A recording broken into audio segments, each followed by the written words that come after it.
அனைவருக்கும் வணக்கம். நம்மளுடைய கேஸ் நாளைக்கு வருதுங்க. நம்ம கேஸ்ல என்ன ஆர்டர் போடுவாங்க, என்ன ஏது அப்படிங்கிறது நாளைக்கு தான் தெரிய வரும். நாளை வரையும் பொறுத்திருந்து பார்ப்போங்க, என்ன நடக்குதுன்னு தெரியும். இப்போ 2 நாளைக்கு முன்னாடி பார்த்தீங்கன்னாக்க, நான் வேப்பூர் போயிருந்தேன். வேப்பூர் போயிட்டு வரும்போது ஒருத்தவங்க கூட நின்று பேசிக்கிட்டு இருந்தேன். பேசிக்கிட்டு இருக்கும்போது ஒருத்தரும் ஒரு அம்மாவும் வண்டியில வந்தாங்க.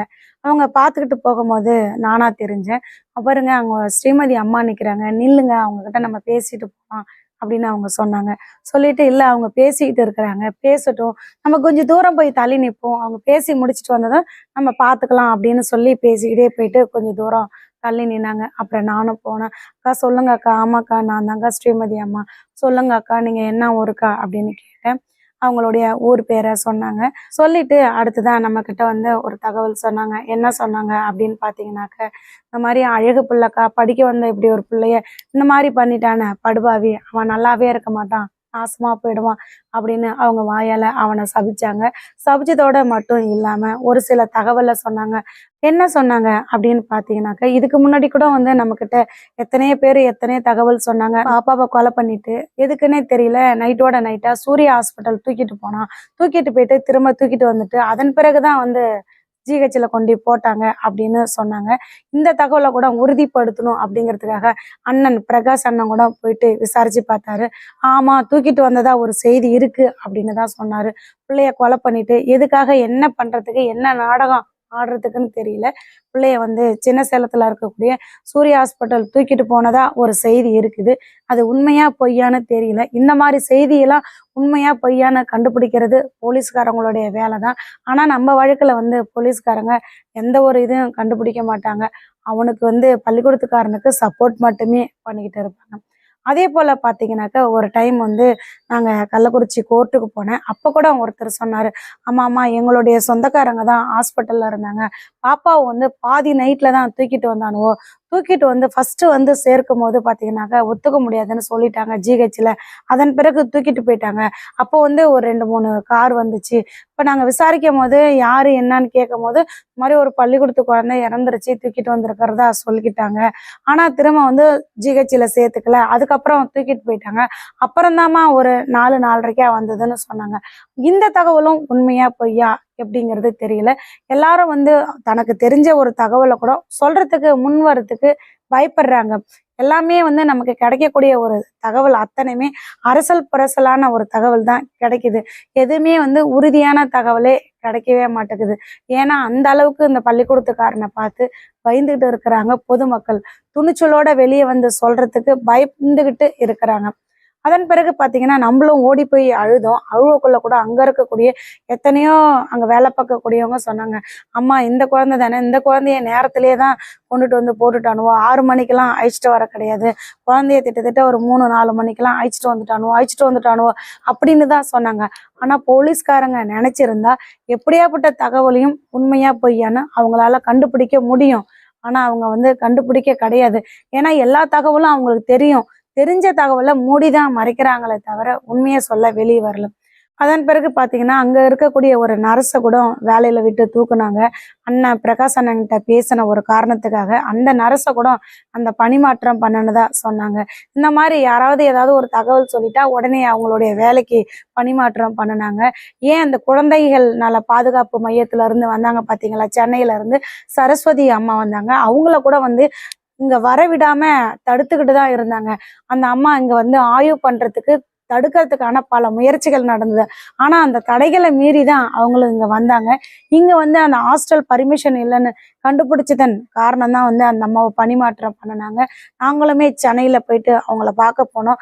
அந்த மேடமும் சரிதாங்க. அவங்க கூட வேலை பார்த்த அத்தனை ஸ்டாஃபுங்களும் சொன்ன ஒரு தகவல் அம்மா இது 100க்கு 100% தற்கொலையே கிடையவே கிடையாது. ஃபுல்லா தற்கொலை பண்ணிடுறதுக்கான வாய்ப்பு 1% கூட கிடையவே கிடையாதுமா. இது அத்தனையும் பொய் சொல்றாங்க.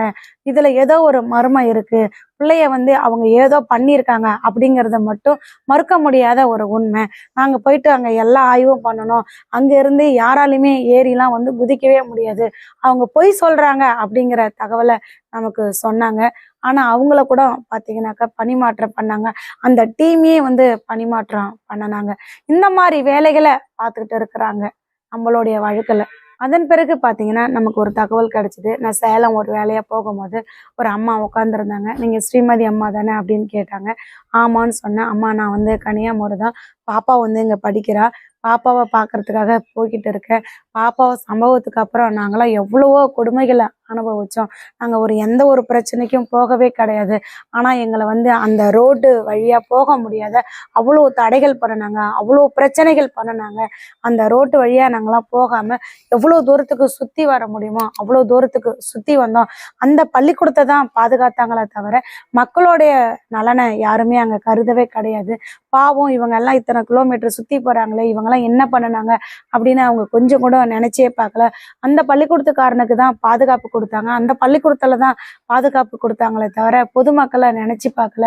அந்த மாதிரி இந்த பகுதியில வேலைக்கு போன யாரும் இப்ப நாங்க போறது கிடையாது. வேலைக்கு வரவங்க எல்லாருமே வெளியூர்ல இருந்து தான் வராங்க அப்படின்னு அந்த அம்மாவும் சொன்னாங்க. இப்போ வேப்பூர்ல பார்த்தேன் இல்லைங்களா? அவங்க சொன்ன தகவல் என்ன அப்படின்னு பார்த்தீங்கன்னா, ஆமாம்மா போன வருஷம் வந்து ஸ்ரீமதி அப்படின்ற ஒரு பொண்ண மார்க் எடுக்க வச்சாங்க. மார்க் எடுக்க வச்சு எங்க பார்த்தாலும் விளம்பரம் பண்ணுனாங்க. இந்த ஊரு தான்னு கிடையாதம்மா. எல்லா ஊர்லயும் ஸ்ரீமதி, ஸ்ரீமதி, ஸ்ரீமதி அப்படிங்கிற ஒரு ஃபோட்டோவ வச்சு விளம்பரம் பண்ணுனாங்க. ஆனா இந்த வருஷம் பார்த்தீங்கன்னாக்க எந்த ஒரு விளம்பரமும் கிடையாது. அவங்க பள்ளிக்கூடத்து முன்னாடி மட்டுமே கட் அவுட் வச்சாங்க. ஆட்டோ விளம்பரமோ எந்த ஒரு ஊர்லயும் வந்து பேனரு இந்த மாதிரிலாம் விளம்பரம் பண்ணல. ஏன்னு தெரியல. இந்த வருஷம் அந்த பள்ளிக்கூடத்தோட விளம்பரம் வந்து ரொம்ப கம்மியாயிடுச்சு. சேர்க்கை அப்படின்னு பார்த்தாலும் ரொம்ப கம்மியாயிடுச்சு. இந்த 2 வருஷ காலமா பார்த்தீங்கன்னா, பாப்பா சம்பவத்துக்கு அப்புறம் யாருமே அந்த பள்ளிக்கூடத்துக்கு அனுப்புறது கிடையாது. அவங்களுடைய ஜாதி இனத்தை சேர்ந்தவங்க மட்டும்தான் கட்டாயத்தின் அடிப்படையில அனுப்பிக்கிட்டு இருக்கிறாங்க அப்படின்னு வந்து சொன்னாங்க. ஸ்ட்ரென்த்து அப்படின்னு பார்த்தீங்கன்னாலும் குறைஞ்சிருச்சு. அங்க வேலைக்கு வரக்கூடிய டீச்சர்ஸோ, இந்த பஸ் டிரைவர் இந்த மாதிரி எல்லாருமே வந்து வெளியூருக்காரங்க தான் வராங்களே தவிர, அந்த பகுதியில இருந்து யாருமே போக கிடையாது. அந்த பகுதி மக்களை எந்த அளவுக்கு கொடுமைப்படுத்தணுமோ அந்த அளவுக்கு கொடுமைப்படுத்தினாங்க. கலவரத்துக்கு அவங்க போயிருக்கவே மாட்டாங்க. ஆனா அவங்கள கலவரத்துக்கு போனேன் அப்படின்னு சொல்லி அவ்வளோ சித்திரவதை பண்ணுனாங்க. அதுவும் பர்டிகுலரா சொல்லணும் அப்படின்னு பார்த்தீங்கன்னா, அங்க வந்து தண்ணி ஆப்ரேட்டர் ஒருத்தர் இருக்காரு. அந்த தண்ணி ஆப்ரேட்டர பார்த்தீங்கன்னாக்க, "நீ வந்து கலவரத்துக்கு வந்திருக்க. அதன் அடிப்படையில உனக்கு இந்த வேலையே கிடையாது" அப்படின்னு அவர அவ்வளோ கொடுமைப்படுத்துனாங்க. அந்த கொடுமைப்படுத்துனதோட மட்டும் இல்லாம, அவருக்கு வந்து "உனக்கு இந்த வேலையே கிடையாது" அப்படின்னு சொல்லிட்டாங்க. அந்த வேலைய பார்த்தீங்கன்னா, அவர் வந்து ரொம்ப நாளா இருந்துகிட்டு இருக்கிறாரு. அப்படி ரொம்ப நாளா இருந்த ஒரு வேலை இப்ப இல்லன்ன உடனே, அவருக்கு அந்த மன உடைச்சல்லயே கொஞ்ச நாளையில இறந்துட்டாரு. அவ்வளோ கொடுமைகள் பண்ணுனாங்கம்மா. அதனால அந்த பகுதியில இருக்கக்கூடிய யாருமே வேலைக்கெல்லாம் நாங்க போறது கிடையாது அப்படின்னு சொன்னாங்க. பாருங்களேன், ஒருத்தர் கலவரத்துக்கே வர கிடையாது. வராத ஒருத்தரை எவ்வளோ கொடுமை பண்ண முடியுமோ, அவ்வளோ கொடுமை பண்ணியிருக்கிறாங்க. அது மட்டும் இல்லாம அவருடைய வேலைய பறிச்சிருக்காங்க. அந்த வேலைய பறிச்சதன் காரணமாக மன உடைச்சலுக்கு ஆளாக்கி அவருடைய உயிரையே போக்கியிருக்காங்க. இந்த பாவத்தெல்லாம் எங்க கொண்டு சேர்ப்பாங்கன்னு தெரியலங்க. இந்த மாதிரி கொடுமையெல்லாம் அந்த கனியாமரை சுத்தி நடந்துகிட்டு இருக்குதுங்க. இதெல்லாம் தட்டி கேட்க அங்க யாருமே கிடையாதாட்டுக்கு. கண்டிப்பா அங்க இருக்கக்கூடிய எம்பியோ, எம்எல்ஏவோ இல்ல தலைவரோ அனைவருக்கும் இதெல்லாம் தெரியும். ஆனா தெரிஞ்சும் அந்த பள்ளி நிர்வாகத்துக்கு தான் சப்போர்ட் பண்றாங்களே தவிர, பொதுமக்களை யாரும் வந்து கருத்தில் கொள்ளாம, பொதுமக்களுடைய நலனை பாதுகாக்காம இருந்துகிட்டு இருக்கிறாங்க. இதெல்லாம் எவ்வளவு பெரிய கொடுமை பாருங்களேன். இப்போ அவங்க சொல்றாங்க, இந்த மாரி யாரும் அந்த பக்கத்துல அதிகம் சேர்க்கறதில்ல. அவங்களுடைய ஜாதிக்காரங்க தான் சேர்க்கறாங்க அப்படின்னு சொல்றாங்க. இந்த தகவல் வந்து எத்தனையோ பேர் சொல்றாங்க. அங்க அதிக அளவுல வந்து அவங்க ஜாதிக்காரங்க தான் போறாங்க அப்படின்னு சொல்றாங்க. இப்போ அவங்க ஜாதி அப்படிங்கிற ஒரு காரணத்துக்காக அவங்க வீட்டு குழந்தைங்கள அங்க கொண்டு சேர்க்கறாங்க. ஒரு நிமிஷமாவது என் பிள்ளைய அவங்க பிள்ளையா நினைச்சு பார்க்க மாட்டாங்களா? அவங்க ஜாதிக்காரனே இருந்தாலும் ஒரு தப்பு பண்ணுனா அது சரின்னு ஏத்துக்கலாமா? நீங்களே சொல்லுங்க. அந்த பள்ளிக்கூடத்துக்காரன் அவன் ஜாதிக்காரனா இருக்கிற ஒரு காரணத்துக்காக அவங்க வீட்டு குழந்தைங்கள அந்த பள்ளிக்கூடத்துக்கு அனுப்புறது நியாயமா? நீதியா? நீங்களே சொல்லுங்க. அப்போ யார் வீட்டு குழந்தையோட உயிரே போனா போகுது அப்படின்னு நினைக்கலாமா? ஒருத்தன் தப்பு பண்ணியிருக்கான் அப்படின்னு தெரிஞ்சுமே அவனை ஆதரிக்கலாமா? அவனுக்கு ஆதரவு கொடுக்கலாமா? நீங்களே சொல்லுங்க. நீ என் ஜாதியா இருந்தாலும் சரிடா, நீ செஞ்சது தப்புடா.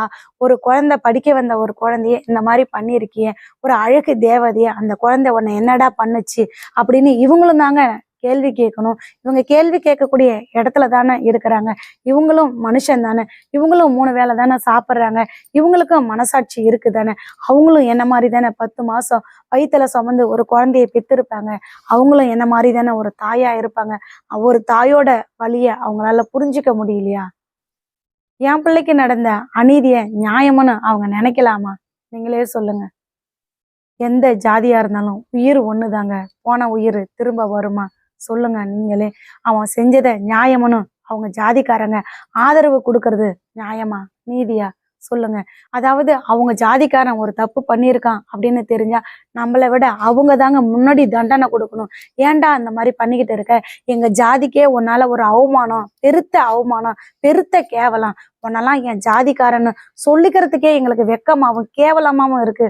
அதாவது அனைவரும் ஒன்னா இணைஞ்சு நீ பண்ணுனது தப்புடா, நீ செஞ்ச தப்பால எங்களுக்கும் கேவலமா இருக்கு, அசிங்கமா இருக்கு.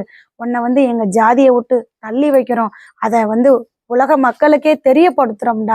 வீடியோ போட்டே சொல்லணுங்க. பல மீடியாக்களை கூப்பிட்டு இவன் செஞ்சது தப்பு, அதனால இவனை எங்க ஜாதியை விட்டு ஒதுக்கி வைக்கிறோம். இது போல இன்னும் வேற எவனாவது தப்பு பண்ணனாலும் இப்படி ஒரு தண்டனை கொடுப்போம் அப்படின்னு சொல்லி இருந்தா பெரும் மகிழ்ச்சியா இருந்திருக்கணுங்க. அது மட்டும் இல்லாத இன்னும் கூட உனக்கு பெரிய தண்டனை கொடுக்குறோம்டா. நீ பெத்து வச்சிருக்க பாத்தியா, அது 2க்கும் நாங்க யாருமே பொண்ணு தர மாட்டோம்டா அப்படின்னு கூட அவங்க சொல்லியிருக்கணுங்க. அப்படி இவங்க சொன்னாதாங்க உலக மக்கள் அனைவரும் கையெடுத்து கும்பிடுவாங்க. பரவாயில்ல, உங்க ஜாதிக்காரன் அப்படின்னு தெரிஞ்சும் தப்புன்னு தெரிஞ்ச உடனே நீங்க சரியான தண்டனை கொடுத்துருக்கீங்க, நீங்க சரியான ஒரு முடிவு எடுத்திருக்கீங்க அப்படின்னு அனைவருமே கையெடுத்து கும்பிடுவாங்கங்க. ஆனா அதெல்லாம் விட்டுட்டு இப்போ யாரு பார்த்தாலும் இதே தான் சொல்றாங்க. அந்த பள்ளிக்கூடத்துக்கு அதிக அளவு யாரும் போகல, அவங்க ஜாதிக்காரங்க தான் போறாங்க, அவங்க ஜாதிக்காரங்க தான் போறாங்க அப்படின்னு சொல்லிக்கிட்டு இருக்கிறாங்க. தயவு செஞ்சு யாரா வேணாலும் இருக்கட்டுங்க, தப்பு தப்பு தாங்க. இதை தயவு செஞ்சு நீங்க புரிஞ்சுக்குவாங்க. ஒரு தாயோட வலியும் வேதனையும் நீங்களும் புரிஞ்சுக்கிட்டு நீங்க அனைவருமே ஜஸ்டிஸ் ஃபார் ஸ்ரீமதி சொல்லணுங்க. உண்மைக்கும் நேர்மைக்கும் எப்பவுமே துணையா இருங்க. யார் தப்பு பண்ணனாலும் தப்பு தப்பு தான் அப்படிங்கிற ஒரு தண்டனையை கொடுங்க. Justice for Srimathi.